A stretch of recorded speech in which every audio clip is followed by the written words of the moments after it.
Welcome to the Pork Producer Hot Stove on swinetv.com, brought to you by swineweb.com. I'm your host, Jim Eady.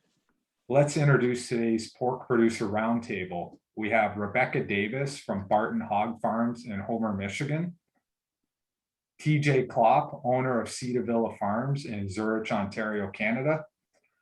Aaron Juergens, owner of Sunburst Valley Farms in Carroll, Iowa. And Chris Van Beek from Northwest Iowa. Let's start with today's introductions. Rebecca, we'll start with you.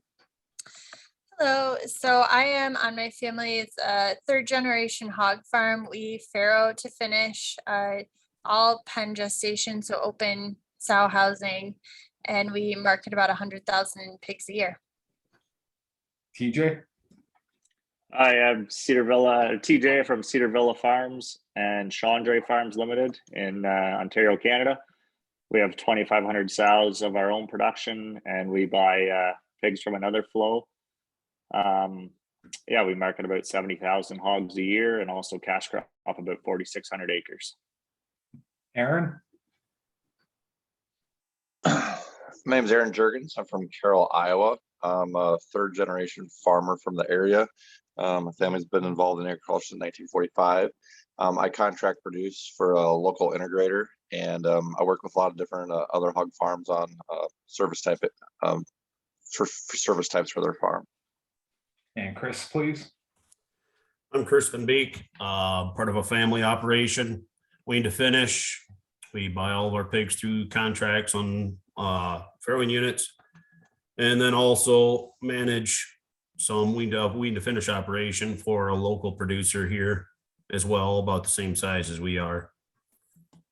We are in Northwest Iowa. So let's kind of get right to it. How do we market pork better? There's different ways that we can do this. Is it up to the butcher, producer, pork board? I've been kind of thinking about this for a while, and there's so many different variations of it. I want to get some opinions from the field here of the producers directly. TJ, do you have any input on this? Yeah, I think our local pork boards and the kind of the check off money and everything like that, that's a big part of what they should be doing. Us as farmers can only do so much, but what we need to do is do a good job in our local communities as far as trying to make our farms look appealing, do a good job environmentally, not to make the city people against us.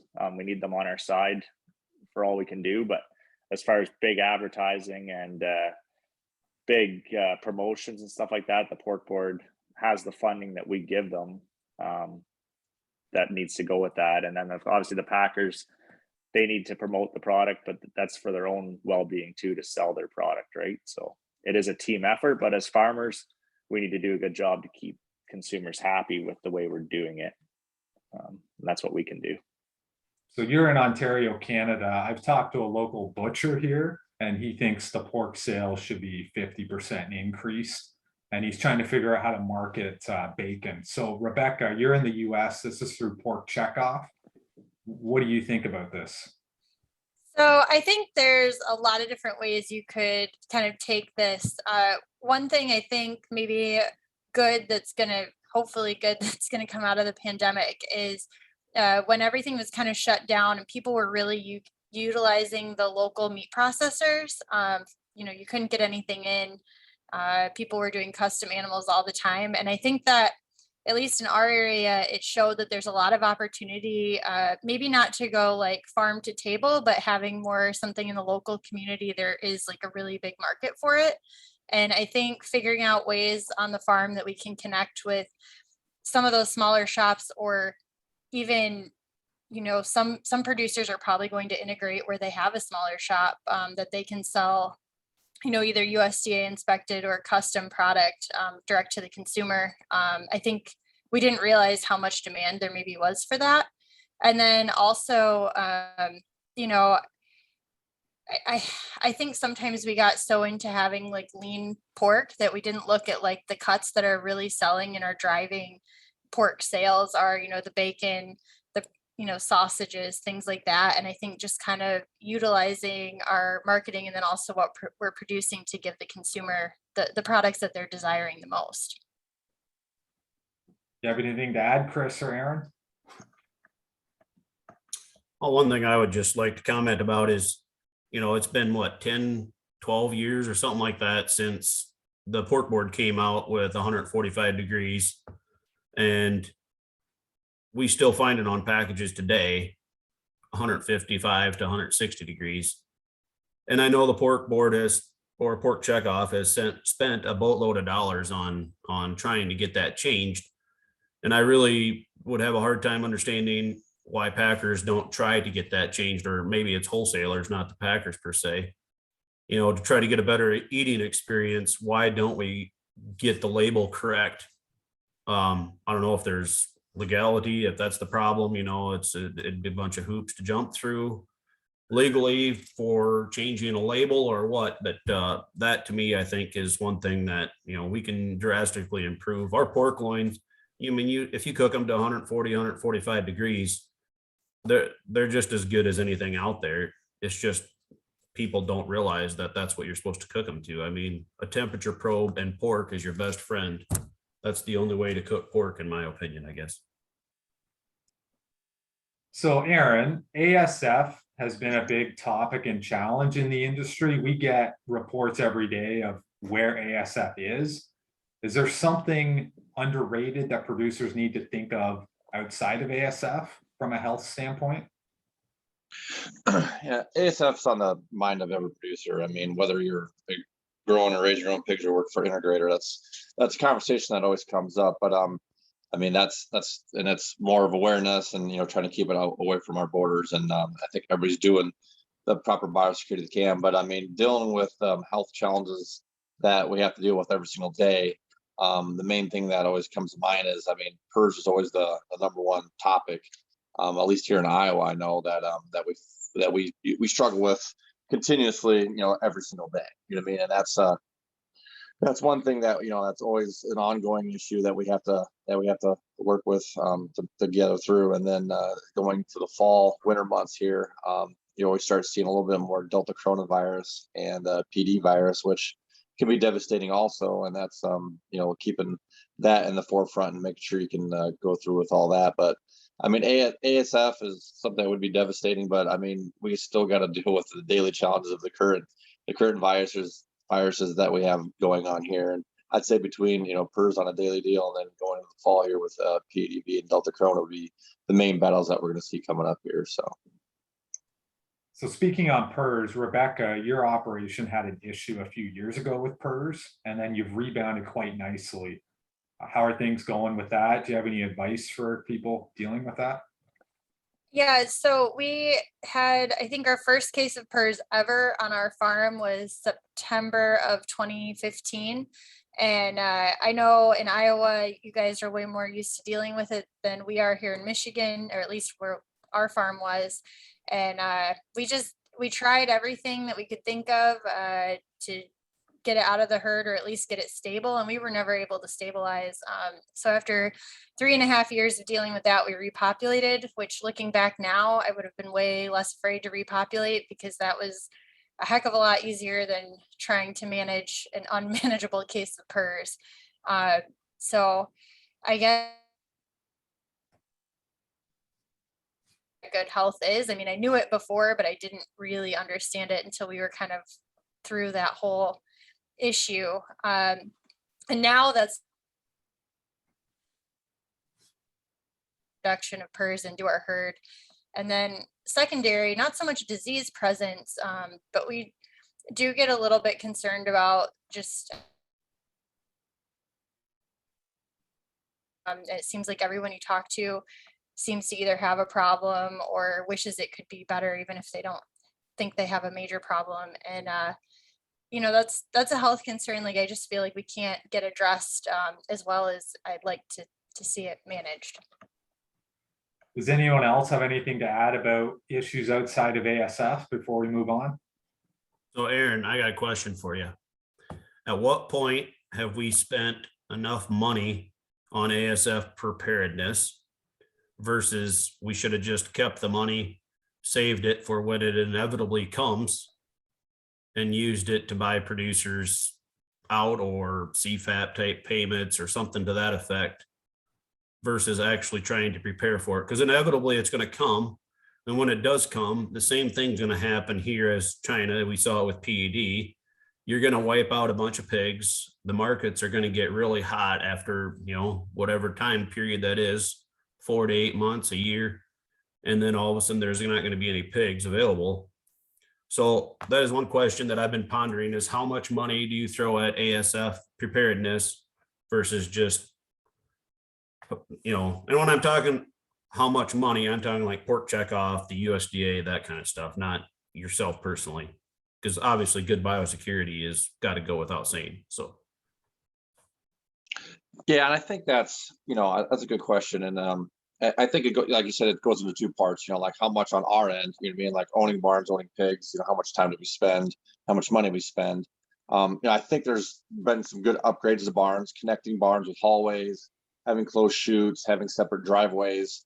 I know there's production companies out there right now that are encouraging or asking their producers to do that. And I think that helps with every biosecurity need you have. And I'm glad to see those things go up, because if your neighbor's farm's healthy, it helps your farm. So like all those upgrades are overly welcome. And then on the pork board side, on spending how much money, it's kind of a catch-22. If you don't do nothing, like, could you have done something? And then if you do as much as you can, like I said, is that money just wasting that money? And I think to try to prevent it, they've stepped up, the Beagle brigades at the airports, and you always see, all these crazy things trying to come in through our ports, and, border security, and, just keeping it out, and even just having like a timed response when they had that case pop up, and, was it Dominican Republic or Haiti, wherever it was. It was good to see that they had an action plan put together, and that there was already money available to, hey, put together this plan. We have it, we already have people thinking about this. They basically shut down the country, whether they wiped out the herd or what the detail was. But it was nice to know that obviously that money had to come somewhere for the plan. It wasn't just somebody out of the goodness of their heart putting that together. So it was nice to see, our government had a plan. They were able to put it together, stop the spread. It wasn't, that it threw up some radar. So I think money is being well spent. But like you said, it's just like, we just got to make sure the dollars that we're trusted with, is being spent, responsibly. So. Well, thanks for adding that, Chris. Great question. And TJ, we've had discussions about packer capacity, which is a challenge in Canada. Yeah. Where's yours? What's your thoughts on that? Yeah, so we're relatively lucky at the moment. We deal with a relatively local packing plant keeping us going. They are backing off a little bit just because they're overwhelmed with pigs themselves, and staffing is a big issue. I know it's in plants right across the country and into the States too, because the coronavirus and everything. And then they did a great job to get through it, and eventually it just had to happen. They needed time off. They needed repairs, breakdowns. Another packing plant in Quebec that took a lot of Ontario hogs, they gave notice a couple weeks ago that 4 months from now they're not taking, I think it's 10,000 hogs a week that were going from Ontario there. So that's just putting pressure, going to put more pressure on the whole system. Like I said, we're lucky, but not really in a way, because if there's too many pigs, not enough plants, it affects everybody. And a lot of pigs are going stateside, but you guys are tight on space too. And I don't think the price is very good for guys having to ship that way. So it's not really a great option. And yeah, it's just tough for everybody. And I'm not sure how that'll really change in the near term without just getting more help in these plants. So the future of the industry, Rebecca, where's technology going? Like, how important is it for you to access information, tech driven? What's the future of events? What is the forecast on your end? I don't know if I'm the best person to answer that, but I think it's one of those things we just really have to keep an eye on. I mean, the workplace has changed I mean, even though we're going into the farm every day and, everyone's showing up, but we're doing things like this now are commonplace, so I think there's a lot of opportunity there to provide learning and training for people that maybe, it was just something we never did before. Also, even just like doing farm tours and, stuff with classrooms. I mean, there's a lot more.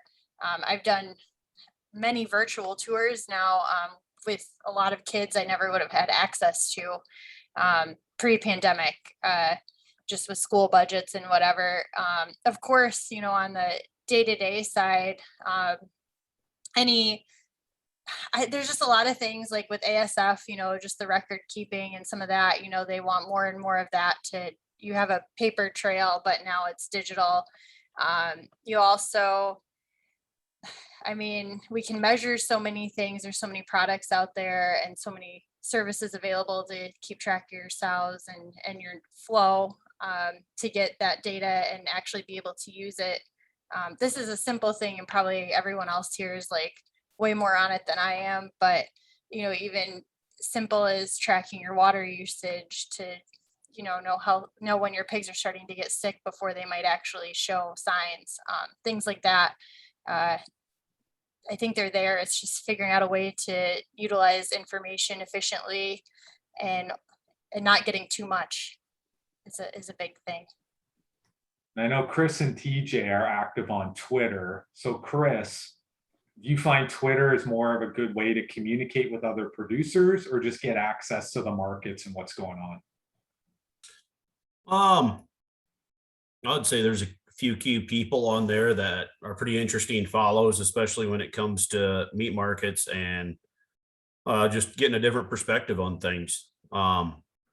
Usually I'm not following them for like the US market because you can get that data at your fingertips on the internet, but mostly just looking for a different perspective on things. And yeah, there's different producers from all different sizes of operations, and it's always really interesting to see what they have to say and see if there's anything that can be pertinent to your operation and what you're doing.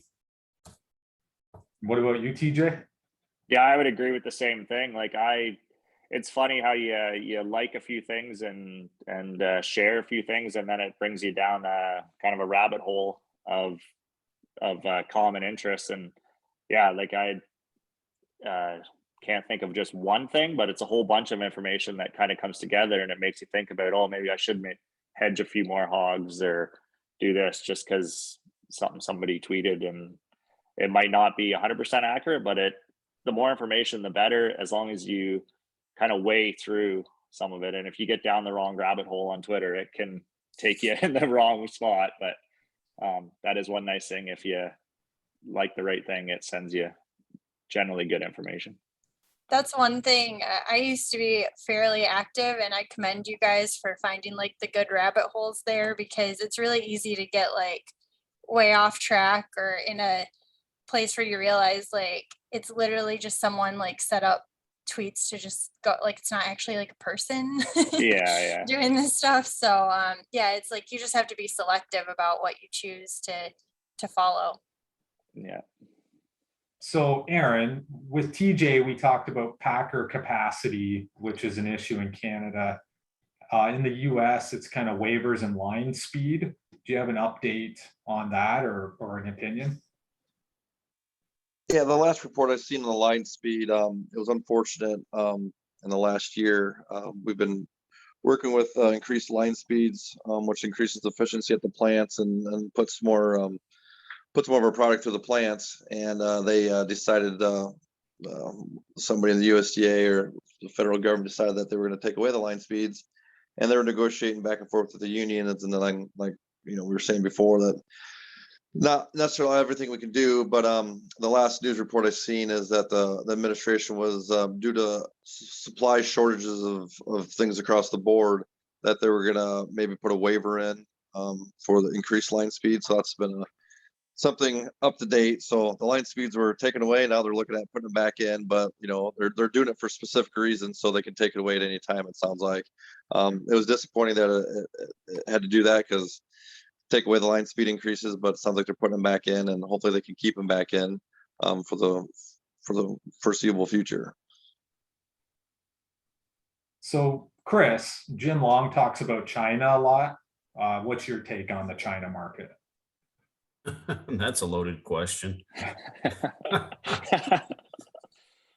I don't know. I'm really at a wait and see. You know, at the beginning of the year, everybody was hyping their ASF issues again for like the second or third wave. I don't remember. I lose track. And then we're gonna, you know, everyone was expecting them to have to come in and start taking a bunch of U.S. meat again. But really, their market has fallen apart. Now it's rebounded pretty nicely, but it's still nowhere near their highs. You know, they're still almost half of what they were from their highs. And to see if, you know, that all that pork coming to market was their expansion, or if that was just the liquidation for the ASF, I think is to be seen yet. But more people are leaning towards expansion than the ASF issues. And yeah, so I don't think that they're going to disappear completely, but I don't think they're going to be near the big buyer as they have been, you know, say in 2020. Anybody else have any input on China before we wrap up? One thing that I think of when it comes to China is they don't really, I think sometimes our markets think they're going to play by the same rules that we do, in that people will want, you know, the conveniences or the products that they're used to, where China kind of controls what their people have access to. So I think like China's never going to buy from us if it's a bad deal for them, even if their people are kind of on, I don't know if suffering, but the people might not have exactly what they want. So I think, you know, like they're not going to buy when our price is high, because they can just wait until it's not and then make a bulk order. So it's kind of like holding our breath for that is just kind of setting us up to struggle, I think. Yeah, I would agree with that. So I'm going to wrap up, just ask everybody one quick question. Put you on the spot. It's not a big deal, but so two people are going to get the same question, and then there's two other questions. So Rebecca, biggest concern and reason for optimism in 2022. So do you have a concern? What's your biggest concern and reason for optimism? My biggest concern is probably the labor situation. Even if it's not just on our farm, we're still hanging in there okay. But just in the packing plants, what's going to happen? Like, how is this all going to shake out? You know, are people going to be interested in doing kind of more trade type work, or work with their hands, or is everyone just going to want to kind of work from home, or I don't know, whatever else they do? That's a big concern for me. Optimism, I think with a lot of this, like we might get some more leverage on the farm just from having over the last couple of years different ways that we were trying to get to market, and people realizing that there's a need for maybe more than 4 places that we're all sending our hogs. I think that could lead to some opportunity in the future. Is some, you know, we're all seeing that there's money to be made there. It's just somebody has to make that connection between the farm and the consumer. I think we'll do the same question for everybody. So TJ, do you have a biggest concern for 2022 and biggest reason for optimism? Yeah, one of my biggest concerns obviously is the labor thing as well, but I won't touch on that totally. I think another one is the health. Right now things aren't too bad. One of the flows we buy from, the sow barn broke with PRRS. It's a challenge. Luckily we keep our flows separate in finishing barns, but it's just a battle. The optimism though, I think the prices look good for another year. I'm always an optimistic person. Even when things are bad, I'm always looking to the good, or knowing that it can be good and it should be good. I mean, we're feeding people eventually. We should or will get paid for what we're doing, and do a little bit of hedging to help make sure we do. And I think, yeah, it's going to be good. I'm always optimistic. So. What about you, Chris? I'd probably echo Rebecca's statement about labor. You know, we should have gone through here in November one of the best ham markets we had with the cold storage reports that we had. And you can see in the 23, 27 pound category that we are just shoving hams out the door.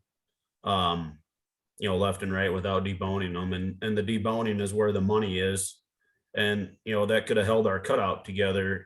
I firmly believe it would have been closer to $100 over the month of November rather than, closer to 90 or, even dropped into the 80s here. So that would be, if we can get labor to start doing some of that deboning and get the packers getting cuts the right way we need to the wholesalers or to the retailers, I think that'd be huge. The opportunity I see is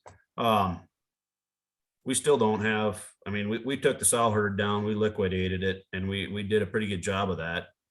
And the amount of empty barns and spaces here in Northwest Iowa is unheard of. It's amazing how much there are for empty spaces that you can get your hands on if you would have the pigs, but nobody has pigs, so there they sit empty.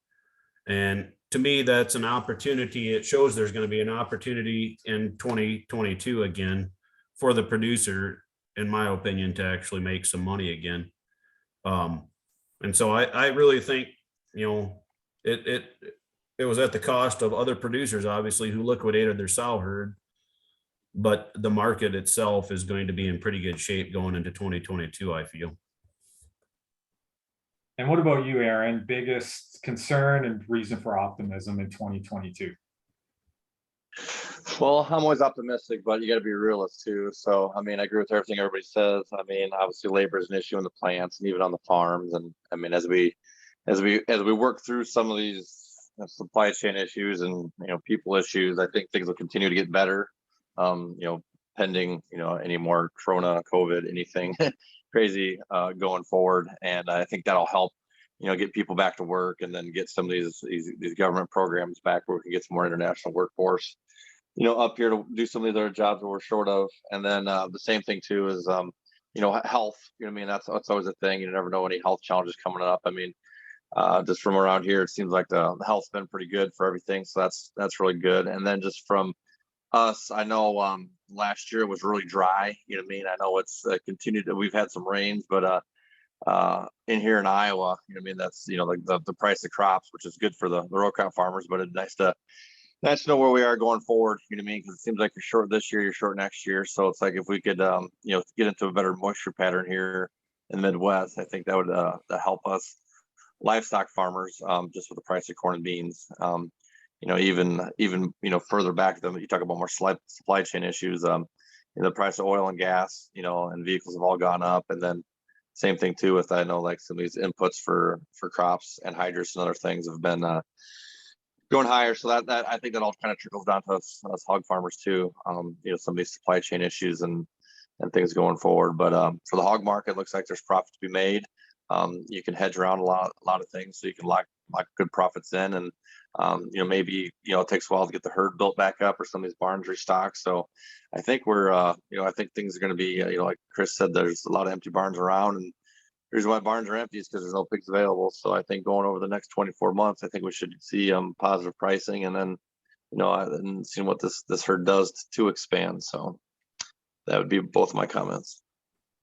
Well, thanks again to our esteemed panel for joining the Pork Producer Hot Stove Report.